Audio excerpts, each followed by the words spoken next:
അസ്സലാമു അലൈക്കും വറഹ്മത്തുള്ളാഹി വബറകാതുഹു. പ്രിയപ്പെട്ട സഹോദരങ്ങളെ, ഇന്ന് വളരെ ഉപകാരപ്രദമായൊരു വീഡിയോ ആണ്. ചുരുങ്ങിയ വീഡിയോ ആണ്.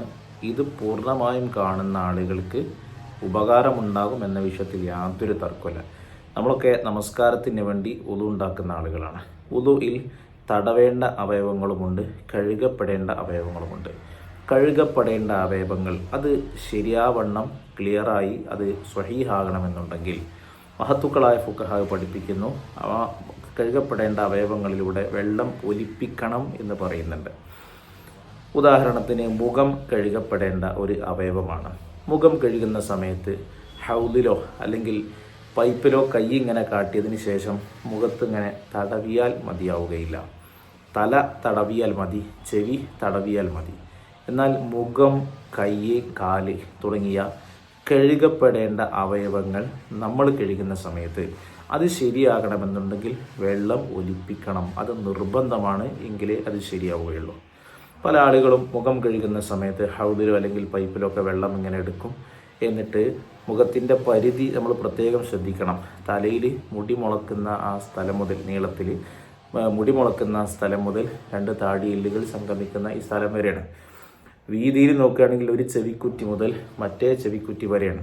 അപ്പോൾ തലപ്പാവ്, തൊപ്പിയൊക്കെ തിരിച്ച്, അല്ലെങ്കിൽ സഹോദരിമാരാണെങ്കിൽ ഷോളൊക്കെ തിരിച്ച് മുഖം കഴുകുകയാണെങ്കിൽ നിർബന്ധമായും അതൊരല്പം മുകളിലേക്ക് കയറ്റൽ അനിവാര്യമാണ്. എങ്കിലേ ഈ മുഖത്തിൻ്റെ പരിധിയുടെ തുടക്കം നമുക്ക് കിട്ടുള്ളൂ. ഏതായിരുന്നാലും വെള്ളം എടുത്ത് പല ആളുകളും കാണിക്കുന്നത് ഇങ്ങനെയാണ്. മുഖം ഇങ്ങനെ തടവും, എന്നിട്ട് ഈ ഭാഗത്ത് എന്ത് ചെയ്യും, എന്നിട്ട് വെറുതെ ഇങ്ങനെ കൈകൊണ്ട് ഇങ്ങനെ ആക്കി കൊടുക്കുന്ന രീതി. ഇവിടെ ഇപ്പോൾ ശരിക്കും എന്താ സംഭവിച്ചത് നല്ല മനസ്സിലാക്കണം. അത് ഒരുപാട് ആളുകൾ ശ്രദ്ധിക്കാതെ ചെയ്യുന്ന രീതിയാണ്. ഇവിടെ ഈ മുൻ വശം എന്ത് ചെയ്തു, കഴുകപ്പെടുന്ന അവയവമാണ് ഒലിപ്പിച്ചു. ഈ ഭാഗങ്ങൾ എന്ത് ചെയ്തു, ചെവിക്കുറ്റിയുമായി ചേർന്നിട്ടുള്ള ഈ ഭാഗങ്ങൾ എന്ത് ചെയ്തു, ഈ ഭാഗം ചെയ്തത് ഇങ്ങനെ വെറുതെ കയ്യുമത്തെ നനവെടുത്തിട്ട് ഇങ്ങനെ കാട്ട് മാത്രമാണ് ചെയ്തത്.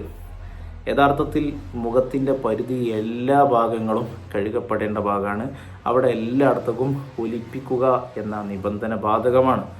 അപ്പോൾ ആ വരുന്ന വരവിൽ തന്നെ പൂർണ്ണമായും ആ വെള്ളം, ഒലിക്കുന്ന വെള്ളം പൂർണ്ണമായും ഇങ്ങനെ തന്നെ നമ്മൾ തടവിയാൽ മാത്രമേ മുഖം കഴുകൽ ശരിയാവുള്ളൂ. വളരെ ഗൗരവമായ സംഗതിയാണിത്. ഇത് ഒരുപാട് ആളുകൾക്ക് ഫോൾട്ട് പറ്റുന്നുണ്ട്. ഉളു ശരിയാകാത്ത ഒരു സാഹചര്യം ഉണ്ടാകും. പിന്നെ മുഖം കഴുകുന്ന സമയത്ത് പ്രത്യേകം നമ്മൾ ശ്രദ്ധിക്കേണ്ടത് കൺകുഴി സൂക്ഷിച്ച് കഴുകുക എന്നതാണ്. മഹത്തുക്കളായ ഫുഖഹാ അത് സുന്നത്തായി നമ്മെ പഠിപ്പിക്കുന്നുണ്ട്. ഈ ഭാഗവും അതുപോലെ തന്നെ ഈ ഭാഗം ശ്രദ്ധിക്കുന്ന ആളുകൾ ഈ ഭാഗം പലപ്പോഴും ശ്രദ്ധിക്കുന്നില്ല എന്നതാണ് വാസ്തവം. ഈ ഭാഗം ശ്രദ്ധിക്കണം, കൺകുഴി ഇപ്പുറവും ശ്രദ്ധിക്കണം. ഇത് സുന്നത്താണെന്ന് പറഞ്ഞ ഭാഗത്ത് തന്നെ മഹത്തുക്കളായ പണ്ഡിതന്മാർ പറയുന്നുണ്ട്, അത് സുന്നത്താണെന്ന് പറഞ്ഞതിൻ്റെ മഹല്ല് കണ്ണിൻ്റെ കുഴിയിൽ പീള പോലുള്ള സംഗതികളില്ലെങ്കിലാണ്. ആ പീള പോലുള്ളത് ഉണ്ടെങ്കിലോ എന്നൊരു ചോദ്യം അവിടെ ഫുഖഹാ വ്യക്തമാക്കി പറയുന്നു, നിർബന്ധമാണ്. കൺകുഴി സൂക്ഷിച്ച് കഴുകൽ നിർബന്ധമാണ്. അപ്പോൾ അത് നമ്മൾ ശ്രദ്ധിക്കണം. പീള പോലുണ്ടെങ്കിൽ നിർബന്ധമാണ്, അല്ലെങ്കിലാണ് സുന്നത്ത് എന്ന് പറഞ്ഞത്. അപ്രകാരം തന്നെ താടി, തിങ്ങിയ താടിയാണെങ്കിൽ പുറം വശം മാത്രമേ വെള്ളം എത്തിക്കൽ നിർബന്ധമുള്ളൂ. ഉള്ളിലേക്കൊക്കെ തിക്കി അകറ്റൽ സുന്നത്താണ് എന്ന് മഹത്തുക്കൾ പഠിപ്പിക്കുന്നു. തിങ്ങാത്ത താടിയാണെങ്കിൽ അതിൻ്റെ ഉള്ളും പുറവും കഴുകൽ നിർബന്ധമാണ്.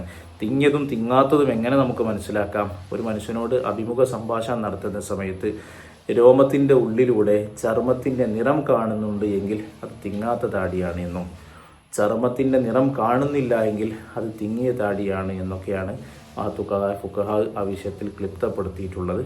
ഏതായിരുന്നാലും കയ്യും കാലും മുഖവുമൊക്കെ കഴുകപ്പെടേണ്ട അവയവങ്ങളാണ്. ഇവിടങ്ങളിലൊക്കെ വെള്ളം ഇങ്ങനെ പുരട്ടിയാൽ പോരാ, വെള്ളം ഒലിപ്പിക്കണം.